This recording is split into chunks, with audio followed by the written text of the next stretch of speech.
Salam pemirsa CBN Indonesia dimanapun Anda berada, senang sekali kita boleh bertemu kembali dalam acara pembacaan buku Yesus Nama di Atas Segala Nama, tulisan dari Nyonya Ellen G. White.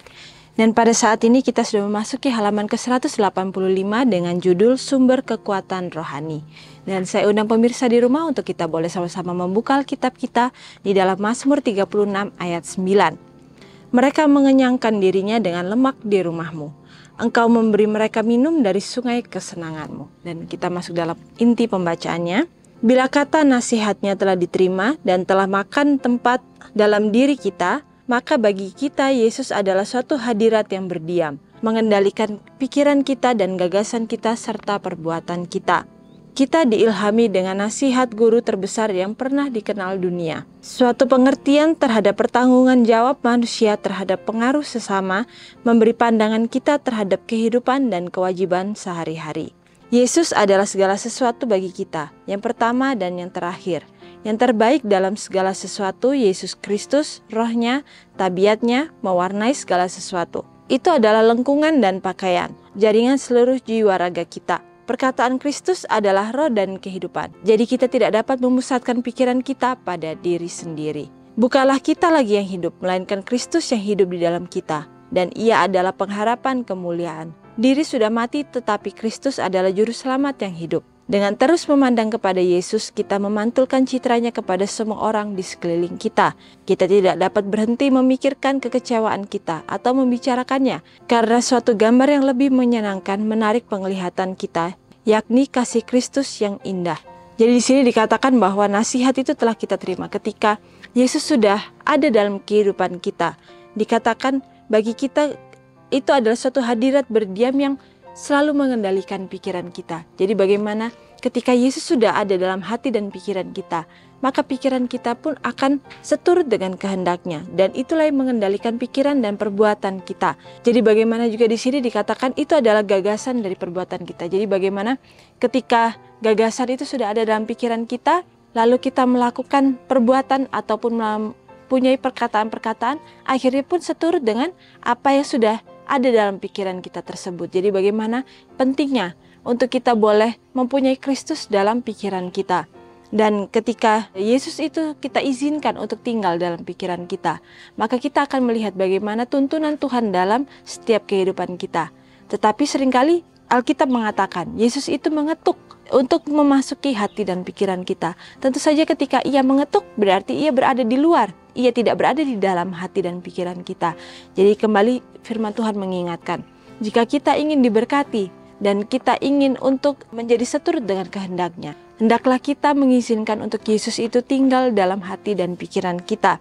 Lalu di sini juga dikatakan bahwa kita diilhami oleh nasihat guru terbesar yang pernah dikenal dunia. Suatu pengertian terhadap pertanggungan jawab manusia terhadap pengaruh sesama, memberi pandangan terhadap kita akan kehidupan dan kewajiban kita sehari-hari. Jadi bagaimana di sini juga dikatakan bahwa perbuatan manusia itu harus kita pertanggungjawabkan. Perbuatan kita, perkataan kita itu semuanya harus dipertanggungjawabkan di hadapan Tuhan. Dan juga dikatakan bagaimana pengaruhnya terhadap sesama. Karena kita tahu bahwa hidup kita itu tidak hanya untuk diri kita sendiri, tetapi bagaimana perkataan dan perbuatan itu bisa berpengaruh terhadap orang-orang di sekitar kita. Ketika kita membawakan kasih Tuhan dalam kehidupan orang-orang yang berada di lingkungan sekitar kita, kita akan melihat bahwa itu akan menjadi berkat. Tetapi ketika perkataan kita justru menyakiti hati mereka, justru mereka merasa berputus asa atau merasa akhirnya mempunyai kekecewaan dalam kehidupannya karena perkataan dan perbuatan kita yang mungkin kita tidak sadari. Di saat itulah kita juga harus mempertanggungjawabkan perbuatan dan perkataan kita itu di hadapan Tuhan. Juga bahkan kita juga harus memohon ampun atas setiap perkataan dan perbuatan kita yang salah tersebut. Dan juga Tuhan mengingatkan ketika kita berbuat salah terhadap sesama kita, kita juga diinginkan oleh Tuhan supaya kita mau mempunyai kerendahan hati, mau meminta maaf terhadap orang tersebut. Dan di sini juga dikatakan bahwa semuanya itu akhirnya memberikan pandangan terhadap kita akan kehidupan dan kewajiban sehari-hari. Jadi bagaimana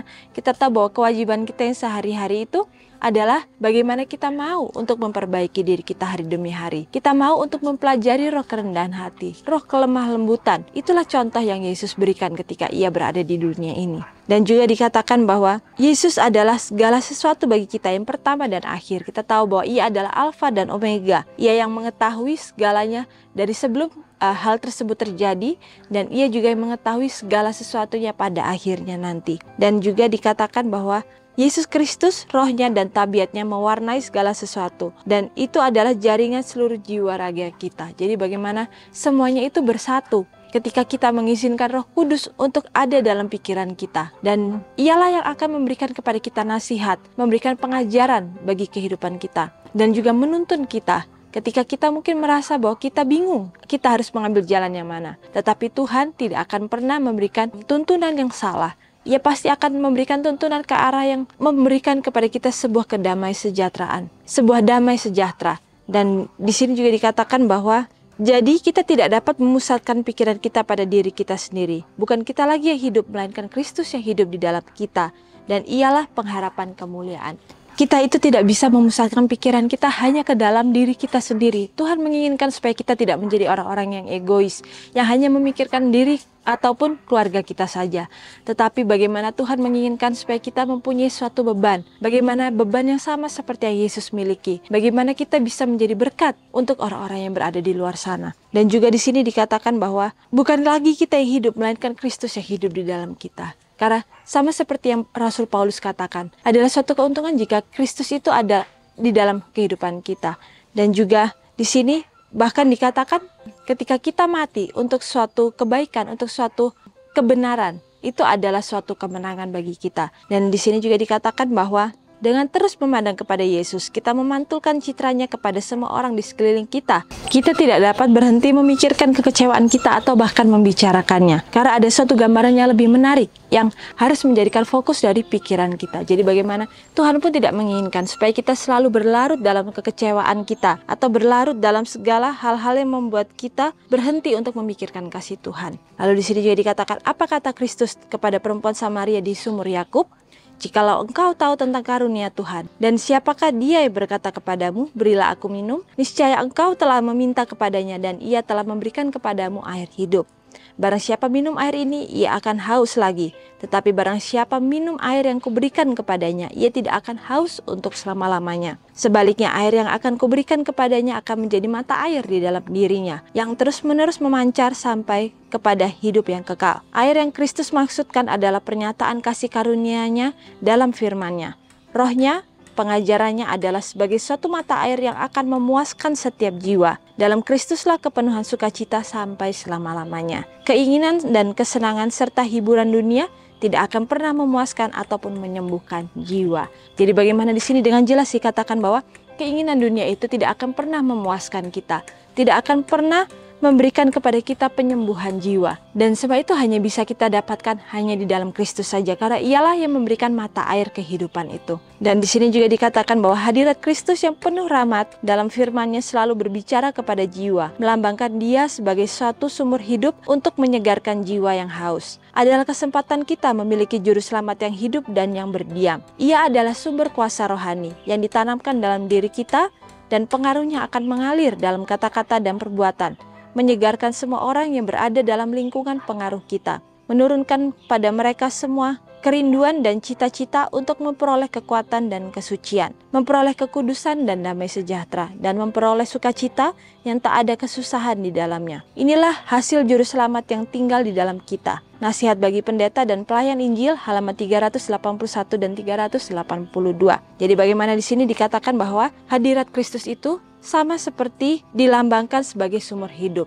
Ketika sumur itu selalu ada dalam kehidupan kita, kita akan melihat bahwa air hidup itu selalu ada dan selalu bisa kita nikmati dan selalu bisa kita miliki ketika kita mau memberikan kesempatan kepada Roh Kudus itu untuk tinggal dalam hati dan pikiran kita. Bahkan juga di sini dikatakan adalah kesempatan kita memiliki juru selamat yang hidup dan yang berdiam.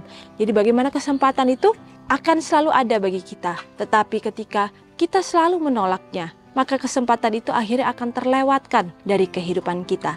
Jadi bagaimana di sini firman Tuhan kembali mengingatkan, adalah suatu kehormatan atas kesempatan yang Tuhan berikan dalam kehidupan kita, untuk mempunyai mata air itu dalam kehidupan kita, sehingga kita tidak merasakan kekosongan dalam kehidupan kita. Dan kekosongan itulah yang bisa Tuhan hindarkan dalam kehidupan kita ketika kita mau untuk memberikan diri kita sepenuhnya kepada Tuhan. Mungkin di dalam orang-orang yang berasal dari dunia, mungkin ketika orang-orang yang dari dunia itu melihat bahwa mereka mempunyai kesenangan, tetapi kita tahu bahwa kesenangan yang berasal dari dunia itu tidak akan bersifat kekal, tidak akan memenuhi keinginan-keinginan kita untuk selamanya, atau memenuhi kedamaian sejahteraan kita itu untuk selamanya. Tetapi kasih yang berasal dari Tuhan itu pasti akan bisa memenuhi diri kita. Kita tidak akan mempunyai rasa kekosongan dalam kehidupan kita ketika kita benar-benar mengenal siapa Bapa kita. Bahkan di sini dikatakan renungkan lebih dalam. Sumber-sumber kekuatan rohani palsu apakah yang membuat saya tergoda untuk mencobanya? Jadi bagaimana di sini kembali kita diingatkan bahwa ada banyak kekuatan-kekuatan rohani palsu yang selalu setan berikan untuk mengalihkan pandangan kita daripada Bapa. Tetapi ketika kita mau fokus hanya kepadanya dan mau untuk memperbaiki diri kita, dan mau yang terutama adalah mengizinkan Yesus tinggal dalam kehidupan kita, kita tidak akan mempunyai rasa hampa dalam kehidupan kita. Karena kita tahu untuk apa kita hidup. Karena kita tahu visi dan misi kita. Karena itulah yang Tuhan sudah contohkan ketika Ia berada di dunia ini. Bagaimana roh untuk melayani, kerendahan hati, kelemah lembutan. Itu yang ketika kita hidupkan dalam kehidupan kita. Itulah yang membuat suatu hasil dan mempunyai kedamaian sejahteraan dalam kehidupan kita. Dan ketika kita mempunyai damai sejahtera yang sejati itu, kita tidak akan mempunyai keinginan-keinginan yang bersifat duniawi lain yang kita rasa itu akan memenuhi keinginan kita atau memberikan kepada kita suatu keamanan, suatu kenyamanan. Dan kita tahu bahwa sumber kekuatan rohani kita itu hanya kita akan dapatkan ketika kita bergantung sepenuhnya hanya kepada Bapa kita. Dan sampai di sini acara pembacaan kita pada saat ini, dan sampai bertemu kembali dalam acara pembacaan-pembacaannya selanjutnya. Dan salam, Tuhan memberkati.